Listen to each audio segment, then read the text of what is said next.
All right, I'd like to welcome everybody. We are presenting a webinar which is called Preparing for Peak Production Season. So this is related to dye sublimation equipment and all things related to that. So we'd like to thank you all for joining us, and let's jump in and get started. So for starters, I'd like to mention that if you enjoy this webinar and want to see other webinars or events like it, be sure to visit our website, epson.com/SureColor events, and you'll be able to browse by category and look for the different events related to the technology that you're most interested in. If you happen to miss a webinar or a recording, you can also go to this site and you'll be able to see a full archive of events that we've done in the past and also see what is coming up ahead. So you'll be able to kind of see both things when you visit there. So jumping right in, I'm going to actually pass it over to our product manager, Mr. Tim Check, responsible for F-Series products. And Tim will take it from here. All right. Well, thank you, Paul. That's really good. And certainly, as mentioned, if you guys do want to see more events coming up, we have monthly events taking place on a number of different technologies. Or if you just want to actually see an archive and you enjoyed this so much, or you just want to hear Paul and I talk and you enjoy our voices, definitely join us. We'll have that after the event. We post those up onto our YouTube channel, which is part of on that events page. So today, as Paul mentioned, we're really looking at how do you make it through the peak season without, pulling all your hair out, and really having an enjoyable peak season, being able to spend time with customers, family, delivering products that really make people's day and really have a great impact on them. There's ways to do that, and there's also ways to have a very stressful, being afraid ways to do it, and we don't want to go that way. So today, what we're going to look at is 5 different key areas of how you can kind of at least plan, prepare. Things are going to happen, but how you can plan and prepare so when things do happen, you're able to deal with that without having a tremendous amount of stress. And your team, if you have a larger operation, your team won't be stressed out and you'll be able to keep getting good quality products going out the door. We're going to first start off not so much looking at the printing side of it. And I know as most people think Epson, we're talking about printers. We're taking a little more focus on other areas of the business. So we're going to first start out looking at the front office, or the area, basically everything before you actually need to have a print job. We're going to look in there. So in our front office, we go one more things to it. We're going to take a look. One of the biggest spots we have is when customers come and they look to buy products from what you have to offer. You have a product portfolio. And your product portfolio could have hundreds and thousands of different types of items. And you really want to make sure that you're offering the right products to a customer, not just all the products you've had since you launched your company, but maybe products that are still relevant. So just to give you an example of that, we have a number of different dye sub products, from a wine gift box, the beautiful things. We sublimate the front cover, and this is a nice cherry wood finish. You can put a wine bottle in here. This is a great gifting item. It works quite well for definitely as we get closer to the holidays. People like having some holiday flip-flops or holiday slippers, make your feet nice and warm and cozy. To other types of products where you may have a fitness fanatic, where you want to have something where custom drinking water bottles, a lot of different types of items. I'm just showing a few examples of them. As we start getting into fabrics and blankets, there's a lot of different products.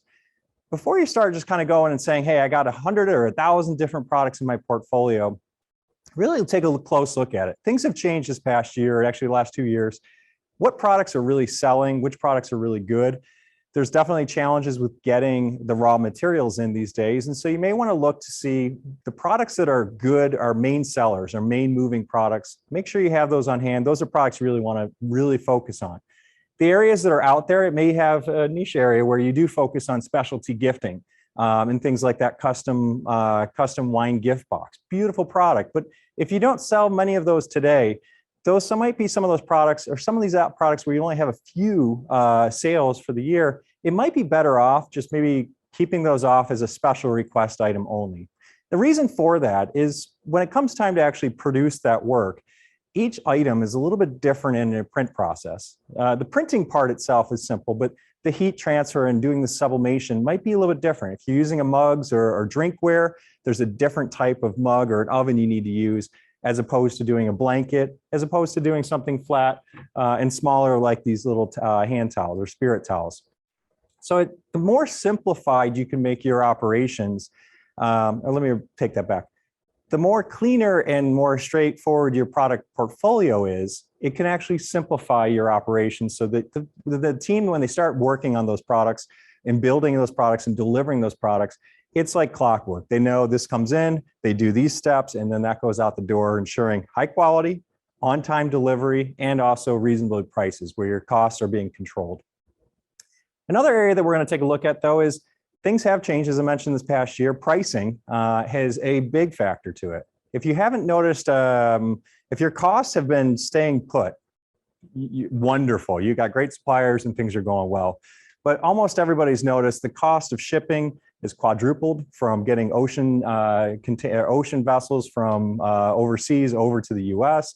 The cost of domestic shipping has gone up. The material costs. I mean, a few months ago, everybody was talking about lumber being almost 8 times the price of normal.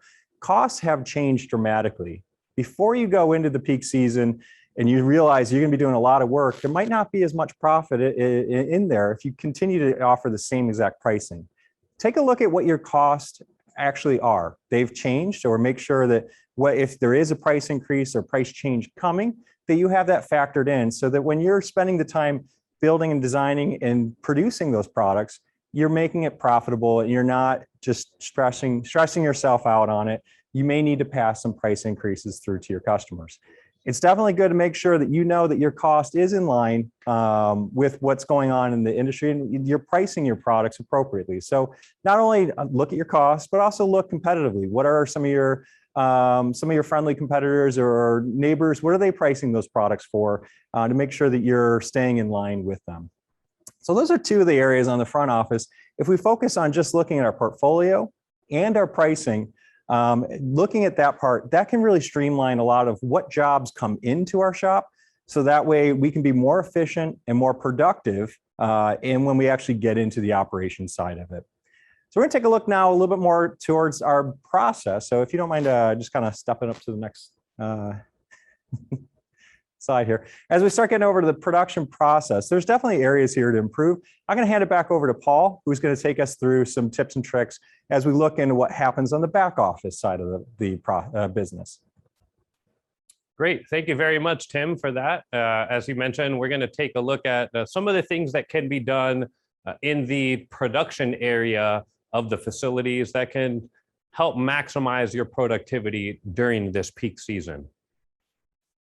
So a couple of things to start off with, and these are some of the things that I find are most commonly done, but are also sometimes overlooked. And these 3 bullet points are what I think something that a lot of shops live by, especially when they run multiple shifts. And one of those things is processing your print files in advance. So when you get a lot of work that comes in, whether it be online orders or otherwise, or orders come in overnight and you come in the morning and you have a big stack of orders, it's nice to have a system where files can be dropped into a hot folder or otherwise, and have all of these files processed with the appropriate print parameters onto the respective printers that they need to go on ahead of time. So as the operation comes in the morning, or the next shift that is going to come in to print and produce these items, they have all of these files ripped and ready to go out of their software that they can simply release over to the printer. So within the first few minutes of the day,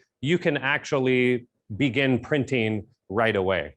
Another thing that is really important to do, especially when you are running high quantities or high volume jobs, is you want to nest those files together for larger roll-to-roll production. And one of the spots for that is if you're using a calendared press, you can print from start to finish completely on one transfer paper roll. And then as you load it onto the heat press, you're simply just dropping items on top. And this paper will, at this point, act as a conveyor belt, making it easy for the operators to continuously produce quality output without having to sort of sit at a heat press and press things off one at a time. So as the production grows and you find that flatbed heat presses might not be enough to meet your capacity or or supply demands, that's when you want to start looking into something larger like a calendared heat press or even multiple presses so that you can be running multiple jobs at any given time. Calendared press is especially important when you're dealing with extra large items like large beach towels or a large blanket, 60 by 80 in size. Having that calendared press is definitely important in order to be able to get all of those graphics out in a quick and timely manner, but also make it easy for the operators to load these different things in a production run. So if you're dealing with a large 64-inch wide printer, you can run multiple blankets, nest them up on a really large layout to fill up your entire roll of paper.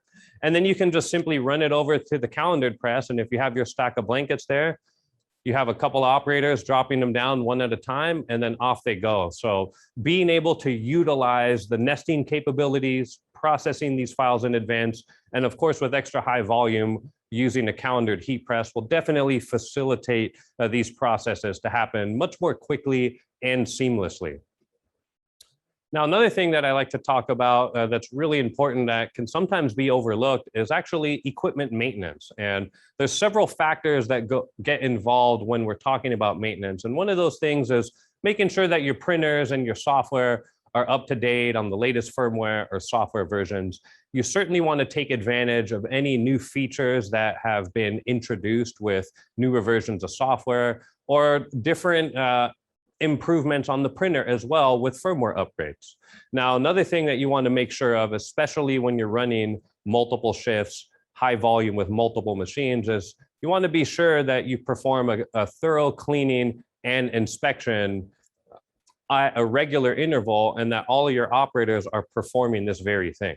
Head alignments is also something that's really important. You want to verify that everything is calibrated and intact properly so that you can minimize the amount of reprints or job errors that could occur.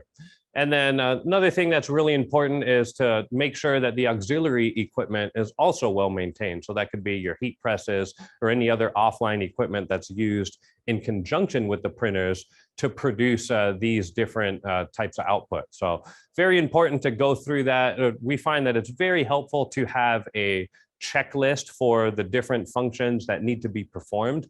And if you have operators dedicated to the print equipment, and maybe separate operators dedicated to the sublimation heat press equipment or some of the other auxiliary equipment, then they each have their own checklist that they can perform on a daily or weekly or even monthly basis to make sure that everything is up and running at its optimal level so that we minimize any downtime that could occur during a production run.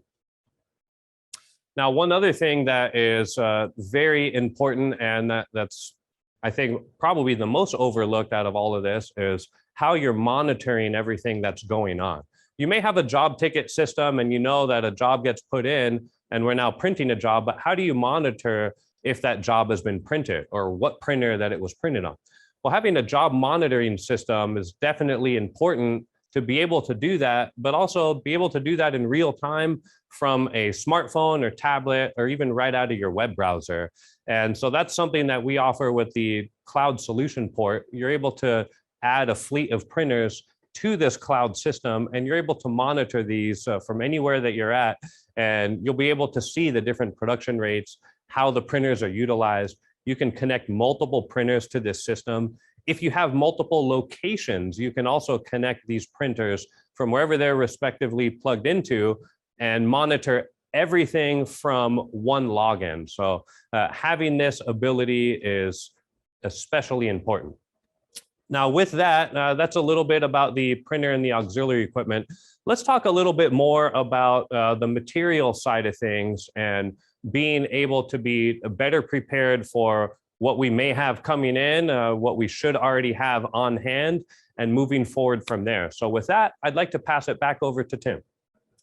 All right. Well, thank you, Paul. That's really good, good info on how to make sure your equipment, you're getting the most out of it. And we're going to take a quick look at this.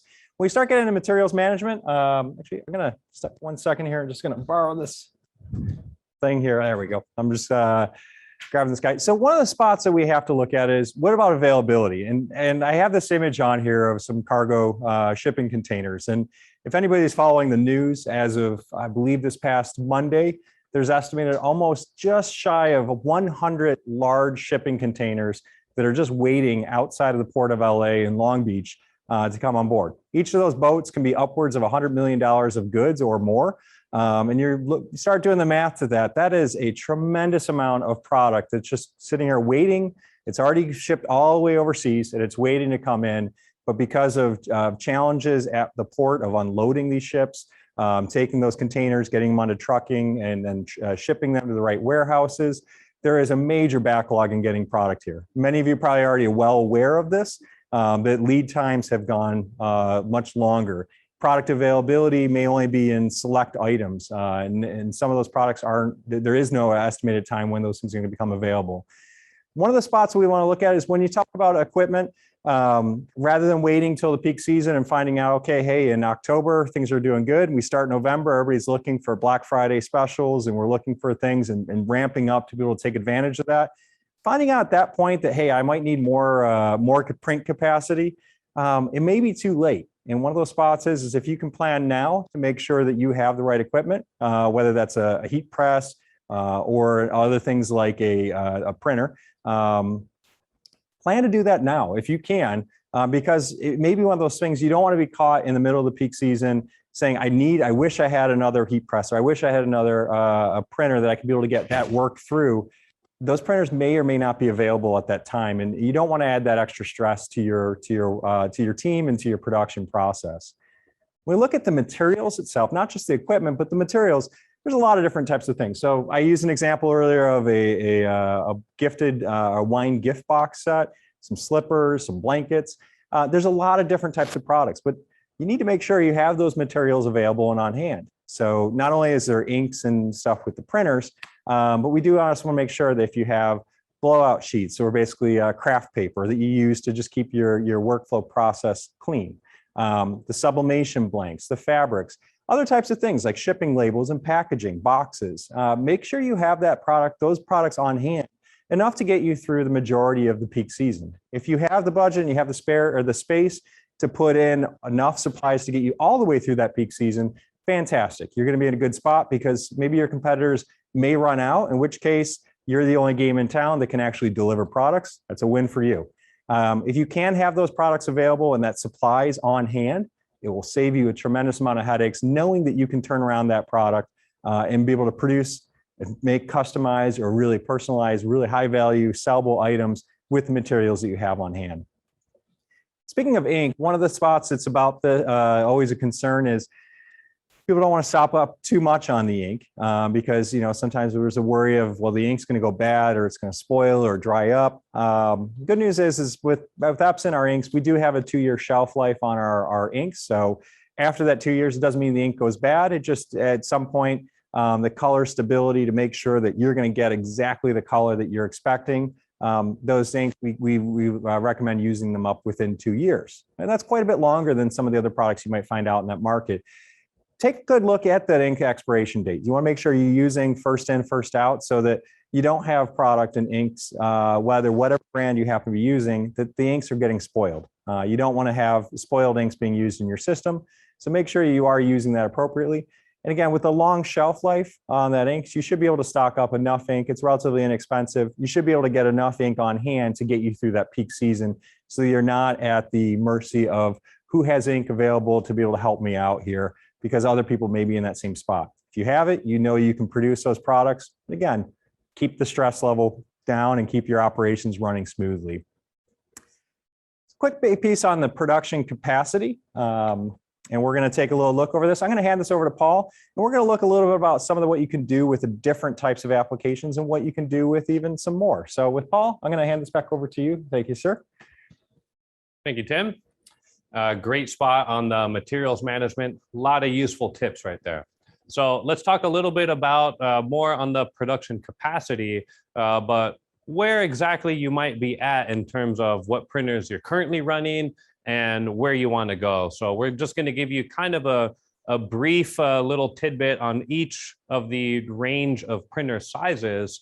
And this will kind of help you plan out for, do I have the right piece of equipment for what I'm currently producing? What do I need for what I want to be producing in the future. So starting with the sort of small to mid-range format size, 8.5 by 11, all the way up to 24-inch wide rolls. There's a lot of different applications that can be utilized with this type of equipment, anything from personalized products or promotional products, but also drinkware, coffee mugs, swellable water bottles, things of that nature, cell phone cases. So some of the advantages of these types of printers would be if you are just printing one to maybe a few items at a time, a very low cost of ownership, very low cost of ink, very easy to maintain as well. Great for individual items and one-off type of stuff, and mostly designs where you're just sublimating one thing at a time. Maybe you have an order for 25 pieces, and you can get away with something that's going to produce very high quality, but you may not need the max production speed of some of the larger equipment. Now, a couple of things to consider is, when do you want to go to the next size up? When do you want to step up to the next size in printer? And I think a good indication of that is when one of your printers, one device cannot keep up with the demand that you have incoming, or also if you have new applications or new jobs that may require larger sizes than you're able to currently handle. Another big factor in that would be increased order quantity. More often than not, we see customers will tend to start with one printer. They really like that printer and the order quantity goes up, then they will simply add another like printer. Maybe it's the same model, or maybe it's a similar series of printer in that fleet. And you're just simply adding on to that. So you have the redundancy of running multiple of the same printer, but now you're doubling or even tripling your output depending on how many printers you add on to that.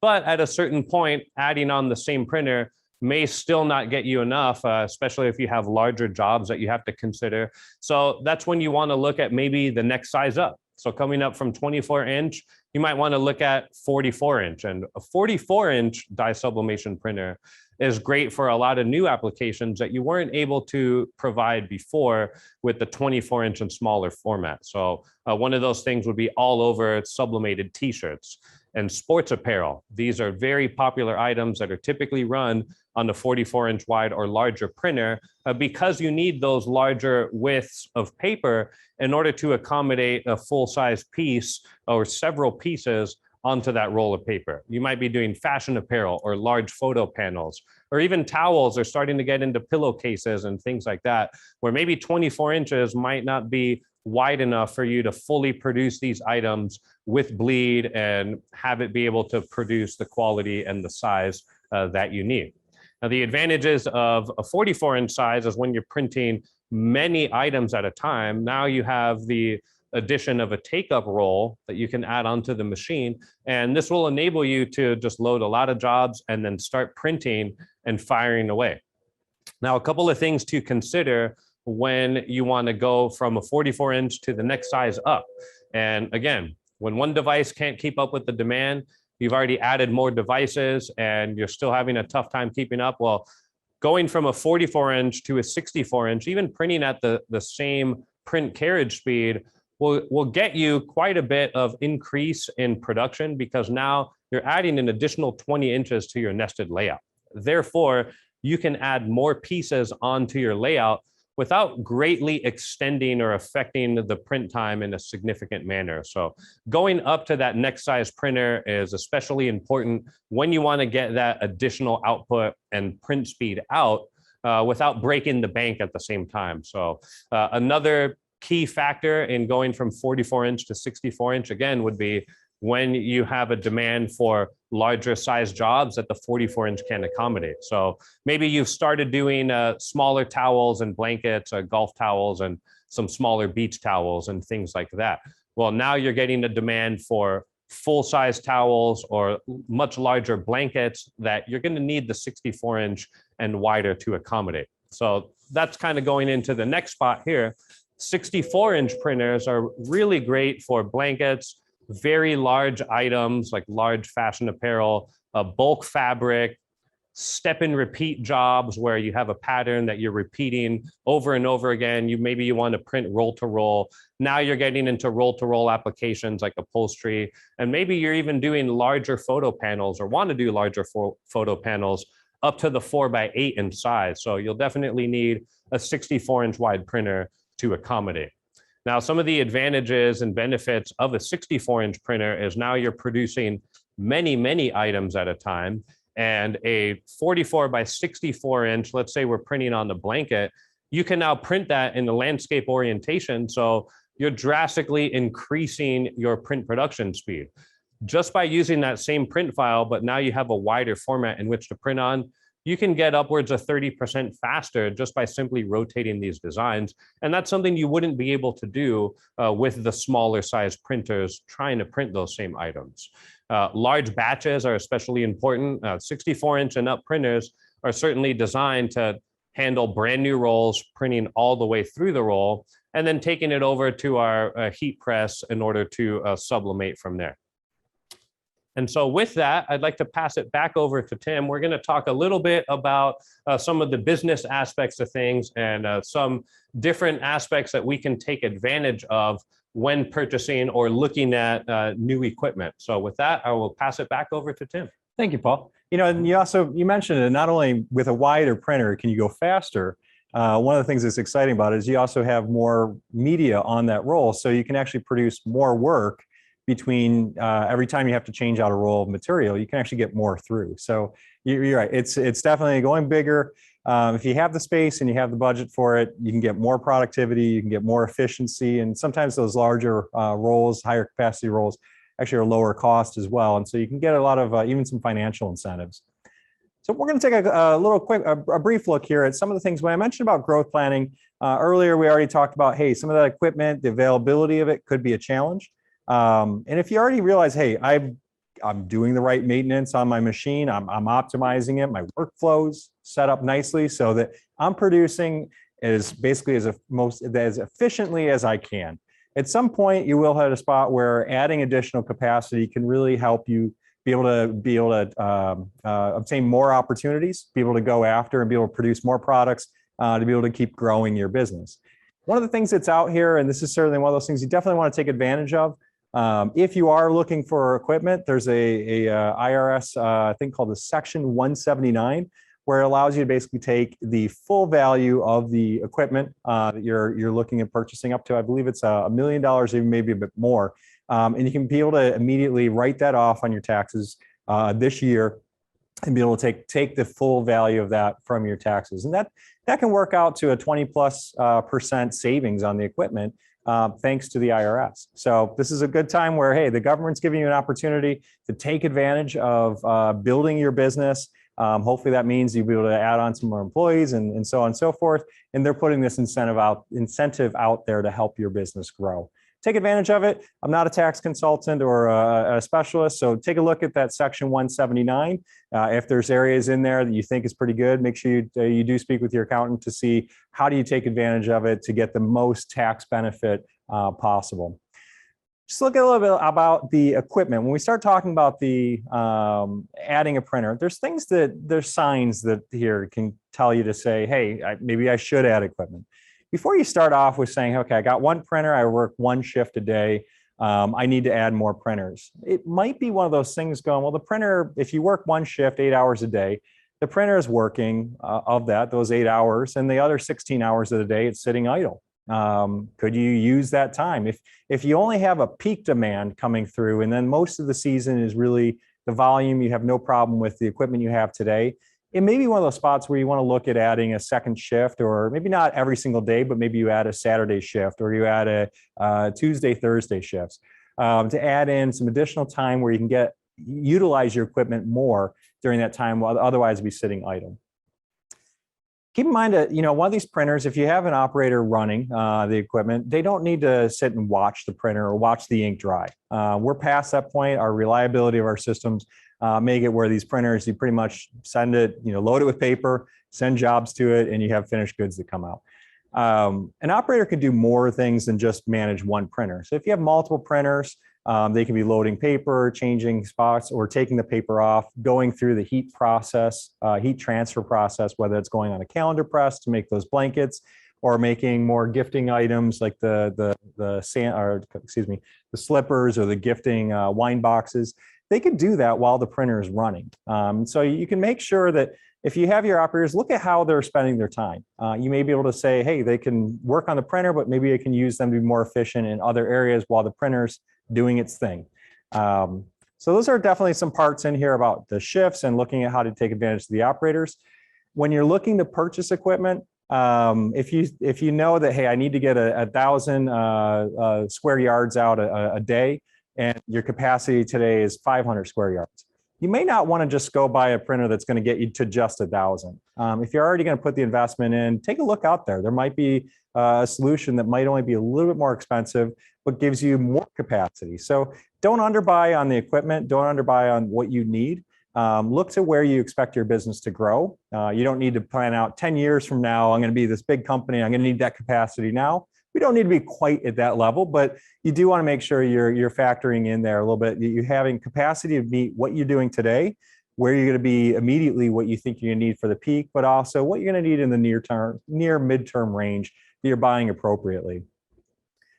So with that said, this is the small little part just to kind of give you a little run through of what Epson has. I'm not going to go through all the products, but we do have a wide range of dye sublimation transfer printing solutions, all the way from our small 8.5-inch wide printer, great for doing mugs, socks, gifting items, into our F570 products that are 24-inch, our 44-inch, our 64-inch. Behind me is our new F10070, a 76-inch printer. We have quite a wide range of products that are here, really to help you build your business and grow with you. And the exciting thing is pretty much on everything from our 24-inch models and above, our workflow software is the same. So if you're used to using one, it's easy to scale up to the next larger size, and so on and so forth, without any really headaches to your workflow. So with that said, we're going to take it over to a little bit of time where we're just going to start getting some questions. But before we do, just to highlight it, really, what is it? Why would you want to consider Epson? The big spot is Epson is probably the only manufacturer that's out here for dye sublimation that builds our own print heads. We make our own chemistry. We build our own print bodies. We put all our image science and technologies in here, our software. All of this whole entire system is put together, vertically integrated by Epson. So you focus on your business. We take care of the printing aspects so you can keep growing and thriving with your business. That's really our main value, that what we see that is why people choose Epson. So I just want to thank everybody for joining us on today's webinar about preparing for the peak production season with dye sublimation. I'd like to thank Mr. Tim Check for joining me on this call here. And again, if you want to see more webinars like this and register for some events in the future or see past recordings, be sure to visit our website at epson.com/SureColor events. So I'd like to thank you all for joining us and hope that you have a wonderful day.